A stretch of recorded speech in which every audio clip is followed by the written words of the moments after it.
करेंगे वाले नहीं है। ये जोड़ी बंद नहीं होगी तब तक ये आंदोलन जारी रहेगा।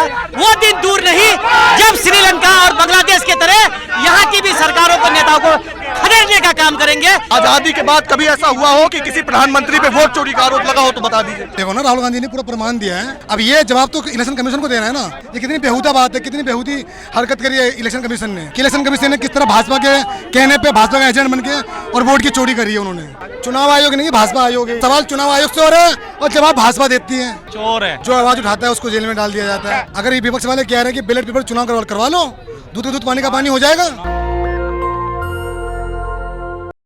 संसद मार्ग थाने के सामने की तस्वीरें दिखा रहे हैं, जहां पर विपक्ष के जो समर्थक हैं वो यहाँ मौजूद हैं और नारेबाजी चल रही है कि ये सरकार चोर है, आज चुनाव आयोग चोर है। और जिस तरीके से आज तमाम नेताओं को डिटेन करके संसद मार्ग थाने ले जाया गया है, आप समझिए इस देश की सबसे बड़ी खबर है और लोकतंत्र के लिए कितना बड़ा ये सानहा है कि आज जो है तमाम विपक्ष के नेताओं को डिटेन करके संसद मार्ग ले जाया गया है, जिसमें 80-90 साल के जो मल्लिकार्जुन खड़गे हैं वो भी हैं, शरद पवार भी हैं। तो ये सरकार जो है थोड़ा भी तरस नहीं खाती है, यूँ समझ लीजिए। और जिस तरीके से आसपास की तस्वीरों से आप अंदाजा लगा सकते हैं कि यहाँ पर समर्थकों को से ज़्यादा जो है सुरक्षा बल है। तो आप देखिए कि देश किस तरीके से चल रहा है, आप नारेबाजी देख सकते हैं। जिंदाबाद जिंदाबाद जिंदाबाद, राहुल गांधी जिंदाबाद जिंदाबाद जिंदाबाद। वोटों की चोरी बंद करो, बंद करो, बंद करो। अरे वोटों की चोरी बंद करो,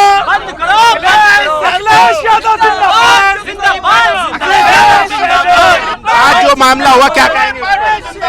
आप देख सकते हैं कि किस तरीके से हमारे नेता और एनडीए के नेता यहाँ इकट्ठे हुए हैं, अपनी आवाज, अपनी बात को लेकर इलेक्शन कमिश्नर के पास जा रहे थे, उनको रोका गया है। ये बहुत बड़ी दुर्भाग्य की बात है कि अपनी बात, अपनी आवाज को उठाने से रोका जा रहा है देश में। ये लोकतंत्र को खतरा है। आप तो थाने के सामने हम लोग इसलिए यहाँ हमारे नेता तो क्या करेंगे जब हमारे नेता अंदर है, हमारे नेता को अंदर रखे गए तो हम कहाँ रहेंगे? हम बैठे रहेंगे। जब तक हमारे नेता को नहीं छोड़ेंगे तब तक हम लोग यहाँ से टलने वाले नहीं है। ये जोड़ी बंद नहीं होगी तब तक ये आंदोलन जारी रहेगा। मीडिया चला रहा है कि चुनाव आयोग ने 30 सांसदों को बुलाया था, लेकिन 300 सांसद आ गए, जिसके लिए एक्शन लेना पड़ा। बिल्कुल ये झूठ बोल रहे हैं। बिल्कुल शांतिपूर्ण तरीके से आदरणीय नेता राहुल गांधी जी इंडिया गठबंधन के सभी सांसदों के साथ चुनाव आयोग से मिलने जा रहे थे, कमिश्नर से, लेकिन उन्होंने सारे लोगों को डिटेन कर लिया। अगर 30 का मामला था तो आपने क्यों नहीं लेके गए? आप 300 चले गए, क्या को लड़ाई लड़ रही थी? आपसे शांतिपूर्ण तरीके से बात करते, लेकिन उन्होंने सबको डिटेन कर लिया है, सारे लोगों को अरेस्ट कर लिया है, गिरफ्तार कर लिया है। ये सरासर हत्या है, ये लोकतंत्र की हत्या है। वो दिन दूर नहीं जब श्रीलंका और बांग्लादेश की तरह यहाँ की भी सरकारों को, नेताओं को खदेड़ने का काम करेंगे ये हमारे देश की जनता। लेकिन आप लोग चुने हुए प्रधानमंत्री को चोर बता रहे हैं, तो ये भाई वोट चोर को चोर नहीं को तो क्या बोलेंगे भाई? जो भी वोट चोरी में शामिल है वो चोर है और गद्दार है। वो देश की जनता के साथ अन्याय कर रहे हैं, लोकतंत्र की हत्या कर रहे हैं। और जो लोकतंत्र की हत्या करेंगे उसको हत्यारा नहीं कहें तो क्या कहिएगा? जो लोकतंत्र की हत्यारा कहेंगे तो हत्यारा होगा ही। निश्चित तौर पर उन्होंने देश की जनता के साथ धोखा कर रहे हैं, देश की जनता के साथ गद्दारी कर रहे हैं। बीजेपी कह रही है कि पहले जब कांग्रेस की सरकार थी तब चुनाव आयोग ठीक था, अब चोर हो गया। नहीं तो चुनाव आयोग, आपने जो चुनाव आयोग का आपने पोस्टिंग कैसे कर रहे हैं? चुनाव आयोग को कैसे बहाल कर रहे हैं? आप चुनाव आयोग के जो मुख्य चुनाव आयोग अधिकारी हैं, तो आपकी मंशा तो पहले ही शामिल हो गई कि पूरी सरकार जो उनकी है और एक विपक्ष का आदमी मिल करके 2-1 से जीत करके वो 2-1 से करके चुनाव जो आयुक्त है उनको वो बना देते हैं। तो ये मंशा तो उनकी पहले से गलत है। लेकिन जब देश की हमारी जो सरकार थी, कांग्रेस की जो सरकार थी, चुनाव आयुक्त की इस तरह से, क्या इस तरह से चुनाव आयुक्त बनाए जाते थे क्या? आप बताइए, मुझे मीडिया के है ना, आप बताइए कैसे चुनाव जो इलेक्शन कमीशन ऑफ इंडिया की जो बहाली होती थी कैसे होती थी? आप बताइए। चलिए देखिए, और भी लोग हैं, उनसे भी बात करने की कोशिश करेंगे। आप देख सकते हैं यहाँ पर अलका लांबा हैं और तमाम समर्थक हैं, क्योंकि इनके नेता आज थाने में अंदर हैं। और एक नहीं, तमाम विपक्ष के बड़े नेता, लगभग जो है 50-60 नेता, उससे भी ज़्यादा तादाद में हो सकते हैं, तमाम नेता अंदर हैं, जिसकी वजह से आज संसद मार्ग के पास ये लोग बैठे हुए हैं। और तस्वीरें देख सकते हैं कि कितनी भीड़ है, कितनी लोग। और देख सकते हैं कितनी भीड़ है और लोगों में काफी गुस्सा है, समर्थकों में नाराजगी है कि चुनाव आयोग ने चोरी करने का काम किया है। हाँ सर, आप चुने हुए प्रधानमंत्री को चोर बता रहे हैं। अगर वोट की चोरी करेंगे तो जो भी चोरी करेगा उसे चोर ही कहेंगे। आज जो देश में हालात है वर्तमान में, आखिरकार आज तक कभी आजादी के बाद कभी ऐसा हुआ हो कि किसी प्रधानमंत्री पे वोट चोरी का आरोप लगा हो तो बता दीजिए। अगर वो चोरी करेंगे तो उन्हें हम चोर ही कहेंगे। याद रखना, अगर घर का मुखिया चोरी करता है तो घर टूट जाता है, ये याद रखने की बात है।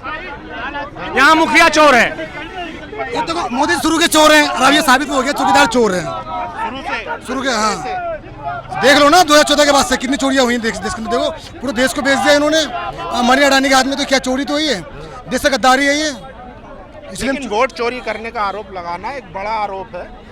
तो देखो ना राहुल गांधी ने पूरा प्रमाण दिया है, तथ्यों के साथ बताया उन्होंने। आपको भरोसा है उनकी बात? बिल्कुल बिल्कुल भरोसा है। अब ये जवाब तो इलेक्शन कमीशन को देना है ना। वो तो उल्टा उनसे ही मांग रहे जवाब, शपथ पत्र मांग रहे हैं। ये कितनी बेहुदा बात है, कितनी बेहुदी हरकत करी है इलेक्शन कमीशन ने, देखो ना आप। तो आज आप लोग संसद मार्ग थाने को घेर लिया, क्यों? देखिए प्रोटेस्ट करना हमारा लोकतांत्रिक अधिकार है, मार्च करना हमारा लोकतांत्रिक अधिकार है और सारे हमारे नेताओं को डिटेन कर लिया दिल्ली पुलिस ने। इसलिए हम यहाँ इकट्ठे हुए पड़े, हम लोग उनके समर्थन में आए, हम लोग इकट्ठे हुए पड़े क्योंकि ये चीज़ें अब पूरी जन आंदोलन में तब्दील हो गई है। पूरे देश में फैलेगा ये, देश के कोने कोने में जाएगा ये मैसेज कि इलेक्शन कमीशन ने किस तरह भाजपा के कहने पे भाजपा का एजेंट बन के और वोट की चोरी करी है उन्होंने। लेकिन वो चुनाव आयोग कह रहा है एफिडेविट दे दे अगर राहुल गांधी को ऐसा डाउट है तो। नहीं, राहुल गांधी क्यों एफिडेविट देंगे? सवाल राहुल गांधी जी ने किया है तो ये जवाब तो उनको देना है ना, जवाब तो उनको देना है ना उनको। वो चोर है, चोर कभी कहता है कि मैं चोर हूँ। वो तो वो जैसे किसी का एक्सीडेंट हो जाए जी, पहले है FIR करो, उसके बाद उसका ट्रीटमेंट किया जाएगा। वो गलत है, गलत है, चुनाव आयोग को कह रहा है। बिल्कुल गलत कह रहा है चुनाव आयोग। भाजपा आयोग है ये, चुनाव आयोग नहीं, भाजपा आयोग है। भाजपा आयोग। जी ये सवाल इलेक्शन कमीशन से हो रहा है, सवाल चुनाव आयोग से हो रहा है और जवाब भाजपा देती है, भाजपा के प्रवक्ता देते हैं, भाजपा के नेता मंत्री देते हैं जवाब। तो अभी सीधे लगा लो अंदाजा इनके क्या साठ गांठ है इनका। मतलब 60 घाट से काम। बिल्कुल 60 गांठ है इनका। ये सारे क्या करेंगे जब जो विपक्ष के नेता हैं, चुने हुए सांसद हैं, उनको बोलने नहीं दिया जा रहा है, तो आम जनता क्या करे? तो ये हमारे देश का दुर्भाग्य है ना ये कि जो नेता विपक्ष है उसको बोलने नहीं दिया जा रहा। तो आप सोचो आम जनता का क्या हाल होगा। आप क्या कहेंगे? चोर है बिल्कुल। कौन चोर है? चुनाव आयोग चोर है, बीजेपी? मोदी और दोनों, मोदी और चुनाव आयोग। क्यों कह रहा हूँ? भाजपा आयोग है ये, भाजपा आयोग है। लोकतंत्र की संविधान की हत्या कर रहे हैं ये लोग, तानाशाही अपनी कर रहे हैं ये बिल्कुल। क्यों तानाशाही क्यों लग रहा है? तानाशाही है बिल्कुल, ये तो अपनी चला रहे हैं, ये किसी का नहीं सुन रहे। तानाशाही कैसे नहीं है? जो आवाज उठाता है उसको जेल में डाल दिया जाता है। बीजेपी वाले कह रहे हैं कि पहले चुनाव होता था जब कांग्रेस सरकार थी तो सही था चुनाव, और अब जो है मतलब सरकार बदल गई तो चुनाव आयोग गलत हो गया। जब से ये मोदी प्राइम मिनिस्टर बना है 2014 के बाद से हमेशा ही सवाल उठते हैं। अगर ये इतने निष्पक्ष है, इतने सच्चे हैं ये, अगर ये विपक्ष वाले कह रहे हैं कि बैलेट पेपर चुनाव करवा लो, दूध पानी का पानी हो जाएगा, खत्म करें। बिल्कुल।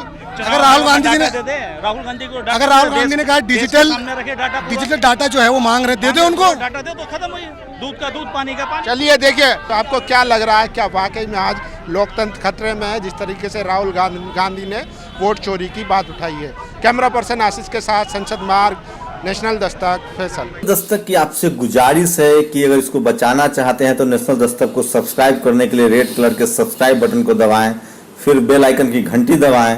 नेशनल दस्तक को बचाने के लिए बहुत जरूरी है कि हर खबर को शेयर करें, लाइक करें, कमेंट जरूर करें।